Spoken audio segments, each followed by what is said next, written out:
బుద్ధి వివేకములు గల హృదయము నీకు ఇచ్చుచున్నాను. రాజుల మొదటి గ్రంథము 3వ అధ్యాయము 12వ వచనము. మీలో ఎవనికైనాను జ్ఞానము కొదువుగా ఉన్న ఎడల అతడు దేవుణ్ణి అడగవలెను, అప్పుడు అది అతనికి అనుగ్రహించబడును. ఆయన ఎవరిని గద్దింపక అందరికీ ధారాళముగా దయచేయువాడు.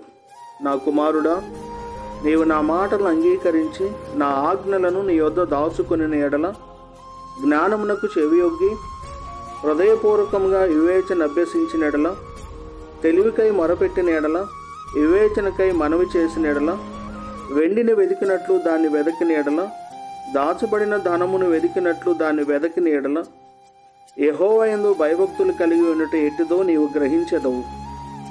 దేవుని గూర్చిన విజ్ఞానము నీకు లభించును. యెహోవాయే జ్ఞానమిచ్చువాడు.